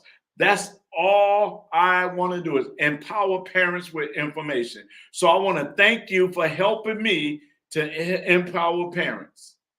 So I'm glad that you're going to do that. By the way, Dr. DuPestle and I, we will be in Fond du Lac on Thursday, May 5th at 5:30. The doors open up at 5 o'clock. At 5:30, we will start the program on educating and empowering people.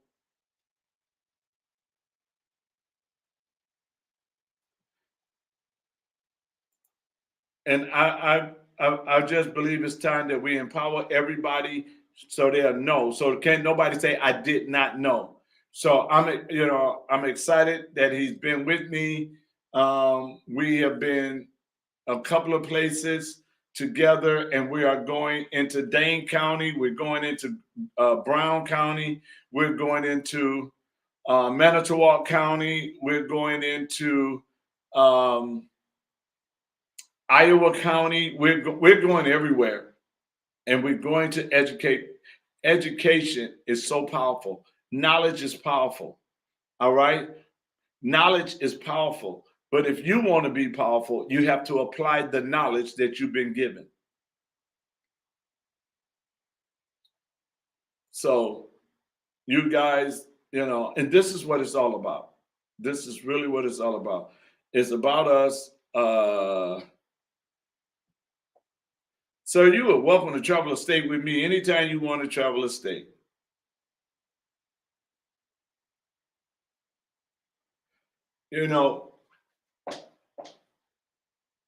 Let me say it this way. As I look, when I travel the state, and I look at the young people, and I look at my son, my daughter, my grandchildren, I wonder, what are we going to hand them? What are we handing off to them? We're going backwards. And what do I mean by backwards? We all was taught, and we have all seen that each generation was a little better off than the generation before them. We have witnessed, from the horse and buggies to the outhouse to bathroom in the house to growing up in maybe a 3-bedroom to growing up and getting you a 4-bedroom, from grandparents having no education to you having doctor's degree and master's degree and associate degrees and bachelor's degree. Each generation did better than the next. But now we're reversing it. Now every generation is getting worse than the next. We're declining. And the reason we're declining is because we allowing them to tell us what we can and can't do. We're allowing them to not educate our children so they can be better off than we are. And we have to fix this. We have to fix this. And we cannot.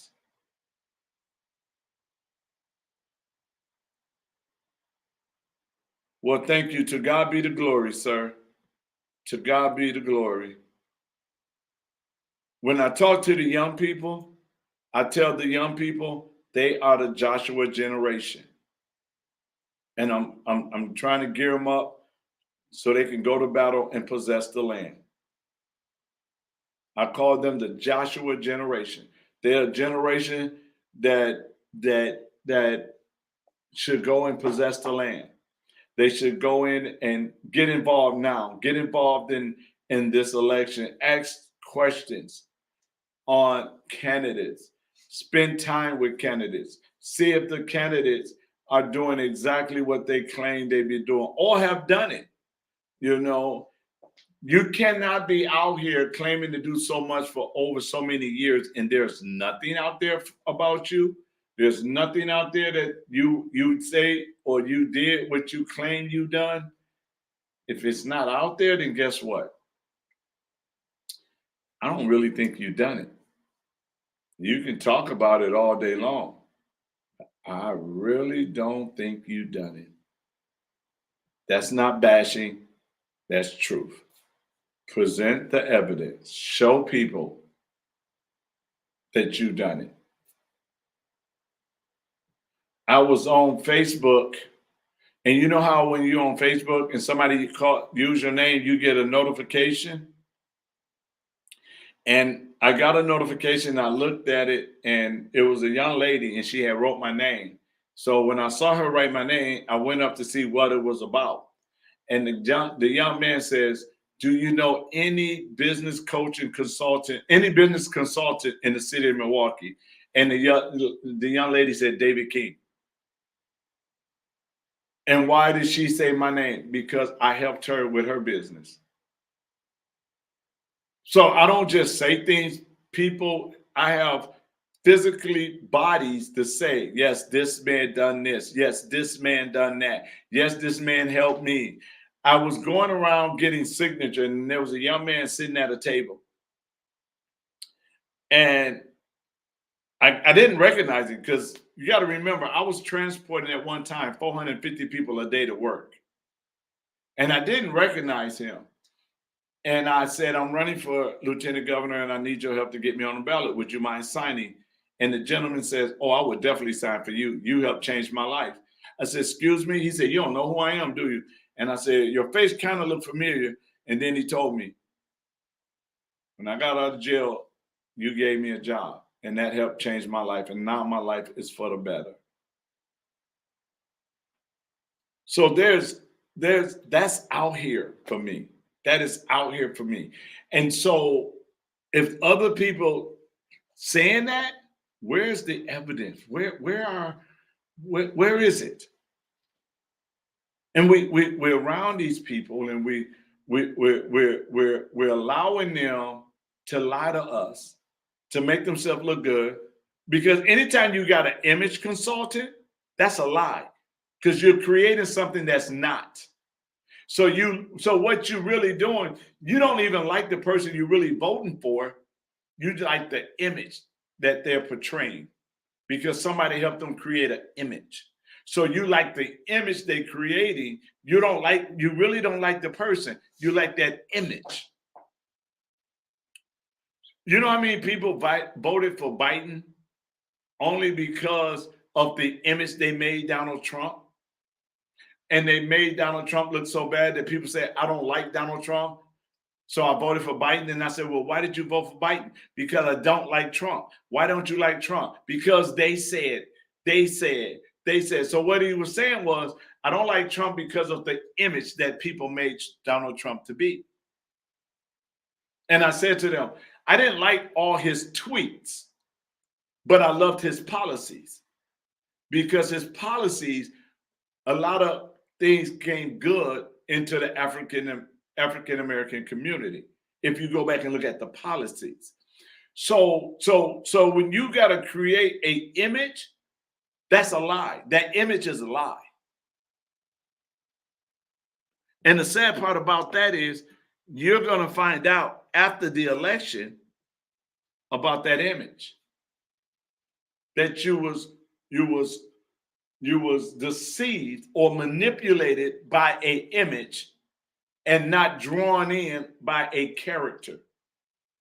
A character, a person with great character or good character draws you in. A person with an image manipulates you to come in.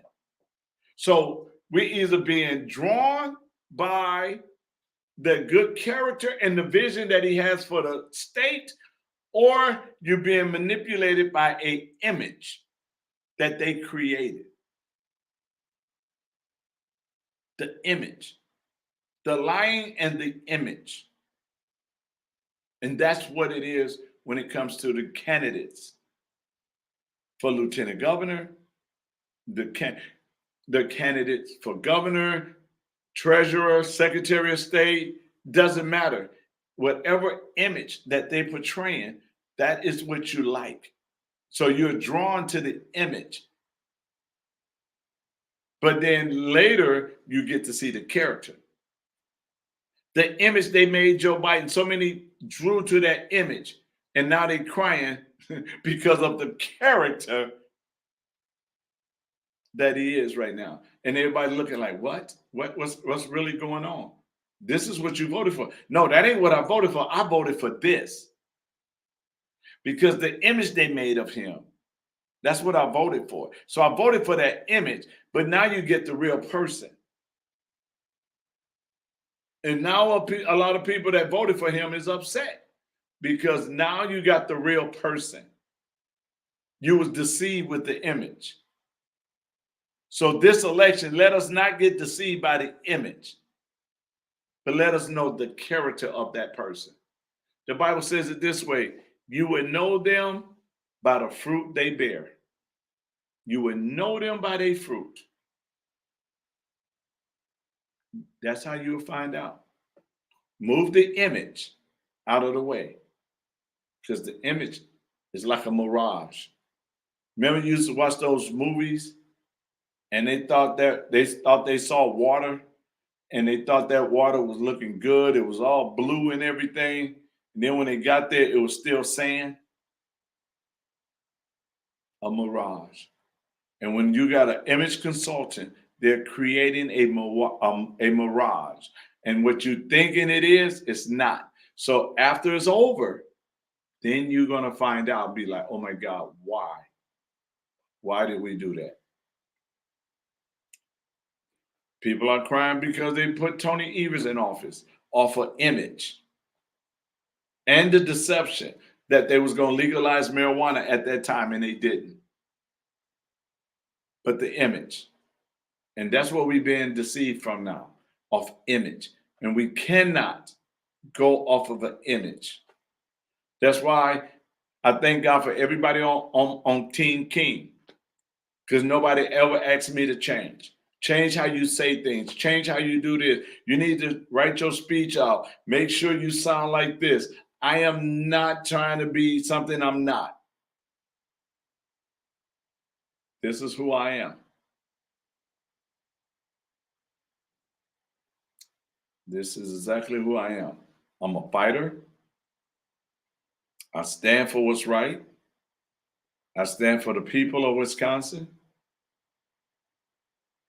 And I want to make sure that our children and grandchildren will have a better Wisconsin than we did.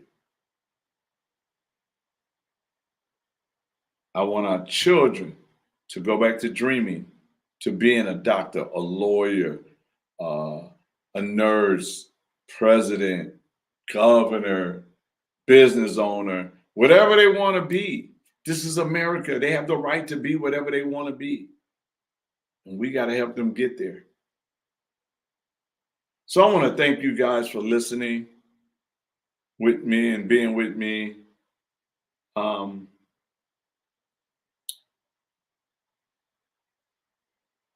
There are some events coming up. I don't have none of my stuff. I just came on. But I know May 5th, we are in Fond du Lac at the American Legion Foxhole Bar and Grill, 500 Fond du Lac Avenue. Kelly, if you on here, can you put the date and time for Saturday? We have an event here on Saturday. Kelly, I don't have that. So if you still on here, Kelly, type that on the screen for Saturday. And I know Sunday I will be in St. Croix County. They're having a lieutenant governor debate. So I'll be up in St. Croix County for the debate on May the 1st. Now we are getting our signatures.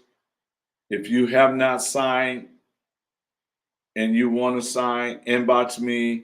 I'll come by your house. We do drive-bys and get those signatures. If you want to collect signatures for me, inbox me. I will email you. Inbox me your email, and I will send you over the form that you can sign it and get a couple of people to sign with you. I will be in Sheboygan on Tuesday. We're going to grab signatures in Sheboygan on Tuesday. So, our goal is to get all of our signatures.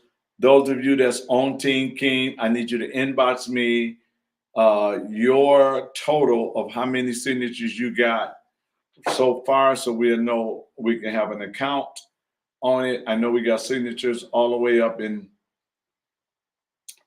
Jackson County, I believe Vernon County, Washburn County, Manitowoc County, Sheboygan County, Jefferson County, Kenosha County, Racine County, where else? Dane County, Milwaukee County, Washington County, I think Dodge County, I'm not sure. I'm trying to think, am I missing somewhere? Oh, Barron County. Thank you, Patty. Barron County. Um, so we got people all over the state. Patty, can you inbox me how many you have? I'm trying to get a total count. I can let people know what we have so far. Our goal is to turn them in next week, Monday or Tuesday. That's our goal. We got some college students helping us out. The young people are doing their deed. Uh, and we're just grateful for everybody that's helping out to get these signatures to put us on that ballot because we will become your next lieutenant governor. Um, Again, slow down on the speed dating. Do your homework. Please do your homework. Stop listening to the sweet lies. They sound good. A lie always sounds good. But if you do the research, you'll find out. I remember women used to date men's just to date them. Now they asking them a whole bunch of different questions than they used to do. They want to know what's your credit score. They want to know they CCAP them to see if they've been in jail or not. I mean, they do more now than they ever did when it comes to dating. Please do more than you ever did when it comes to this election. Start looking everybody up. Start making sure that these people are who they say they are. You do not want to.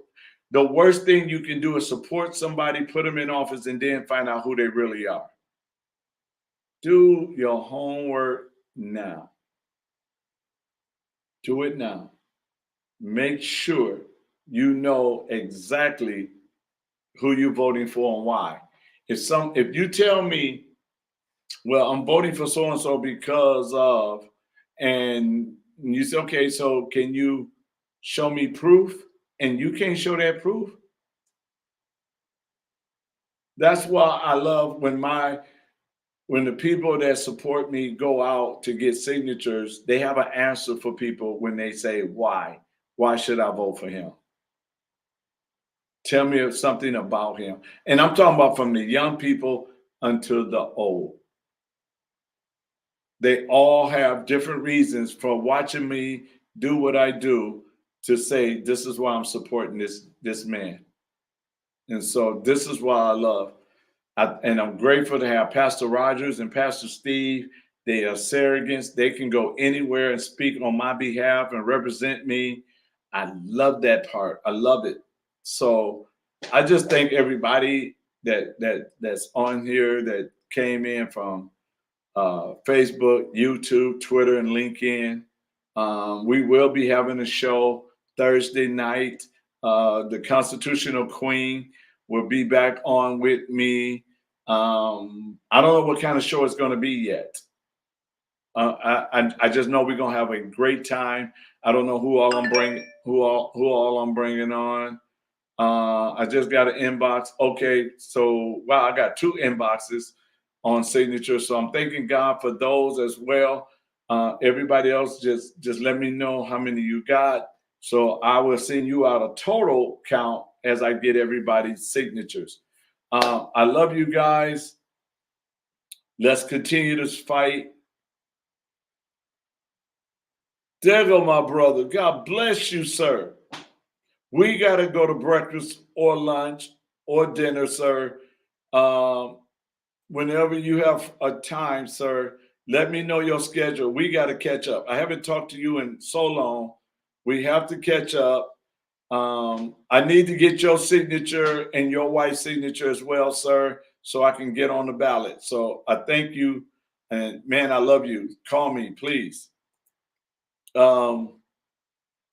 So you guys, I need us to come together and I need us to uh, win this as a people wave, not a red wave, but we the people wave. That's what we need. And I'm looking for that. I'm believing it's going to happen. I believe people are going to come from all lights of walk in the state of Wisconsin. They're going to come together and they're going to have one of the loudest voice on August 9th. We're not just going to win the primary, but we're going to send a message on August 9th. We're going to send a message to let Tony Evers know that you're a one-term governor. We're going to send a powerful, powerful message. Powerful message. I tell y'all all the time, I am one of the 21st century Black Robe Regiment. That's who I am. I'm a pastor that came out of the pulpit to fight for our freedom. That's who I am. So we need to rally, come together. I'm always open to answer any questions somebody have. You are free to call me at any given time. Let me put my phone number up real quick before I go off the air. You are free to call me at any given time. Ask me any questions. I will answer any questions you might have, any concerns you might have. I will not dodge any question. I will not hide from any question. I will ask any question. Anything you bring up, I will ask. I will answer. I will answer anything you ask me. That's who I am. I told y'all before I ran, if you CCAP me or whatever you want to do, the only thing you're gonna find on me is I owe some child support, I owe some back paid child support. My children are all the ones I owe it on are all grown. I'm paying off the rears. That's all you're gonna find on me.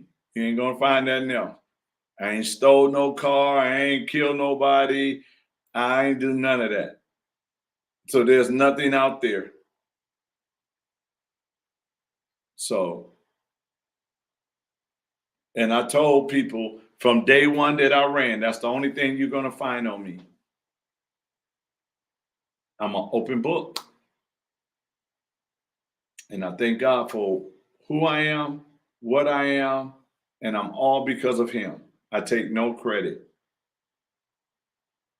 So, with that being said, if you are in the Fond du Lac area, next Thursday on the 5th, we will be dealing with CRT in Fond du Lac at the American Legion, 500 West Fond du Lac Avenue, 500 Fond du Lac Avenue in the city of Fond du Lac. We will be there on the 5th.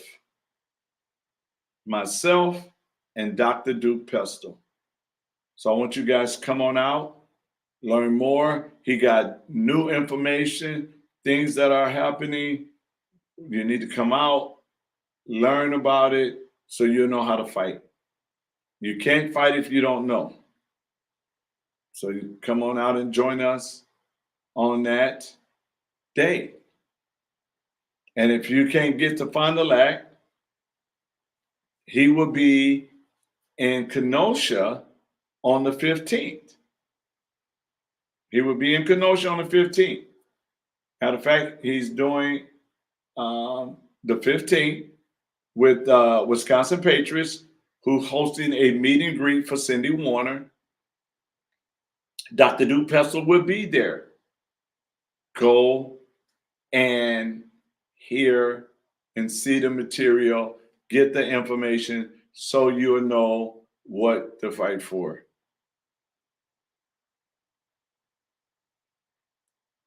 I know you're probably saying, did you just announce a meet and greet for Cindy Warner, Dr. Duke Pestle? Yes, Dr. Duke Pestle is going to be there. I'm confident in who I am. I'm not intimidated by an opponent. I want people to understand and get the information about CRT so they can help their children. So if he's going to be there, go there. Get the information. Just because you go and get the information don't mean you supporting her or you supporting me, but go get the information so you'll know how to fight for your children. Go and get it. You need that information. You need to check to make sure what's going on. You need to know. You need to know. So he's going to be there on the 15th of May. I forgot the time, so somebody can put the time up, but you need to go. You need the information so you'll know how to fight.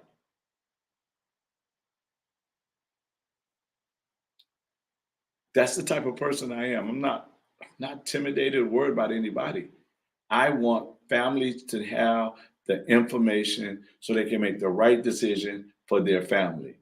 I want them to know what we're fighting for. I want them to know what we're going to do to make it better for their lives. I need them to know what we're going to do to fight to remove government out of their lives. That's what I'm about. That's what I'm about. Get the information. I don't care who's hosting it. Get the information. Go in and get the information. You need it. You really, really need it. Get that information. Get involved with medical freedom. Find out what they're doing. Find out how they're putting DNRs on loved ones and family didn't even know nothing about it. I don't care where it is. I don't care who's presenting it. You got to get the information. Stop not getting information because you don't like who's hosting it. Go get the information. The Bible says, my people perish because of lack of knowledge. You got to have the knowledge so you'll know how to fight. There's more than one fight going on right now. So you need to be well-rounded so you can know how to fight for all people. You got to know this. Yes, we're waiting on the decertification and all of that, but there's other fights going on while the decertification fight is going on. There's medical freedom, CRT. There's business owners fighting to keep their business together. Farmers fight. There's all kind of fights that are going on, and you got to be well-rounded in everything. With all the lies that's going on, we got to be well-rounded. So get the information. If you're in the Kenosha area on May 15th, go there. Hear what he has to say. Take notes of what's going on. It's important. It's important. I am not going to be petty when it comes to life. It's important. So he's going to be there. I want you guys to go. I want you guys to get the information so you'll know how to fight. Take a friend. Take a friend. If you're in the Kenosha area, Racine area, take a friend. Go get this information. If you've seen Dr. Duke in action, then go get a friend who never saw him and let them see what he's presenting. And if you are in the Fond du Lac area on May 5th, come near and watch. Bring a friend. Because it's not about us, it's about you. That's how I see it. So I love you guys. I'll talk to you guys soon. Again, thank you, Facebook, YouTube, Twitter, and LinkedIn. It's about a people wave, not a red wave, but we the people wave. I am Dr. David D. King, and I am your next Lieutenant Governor. God bless.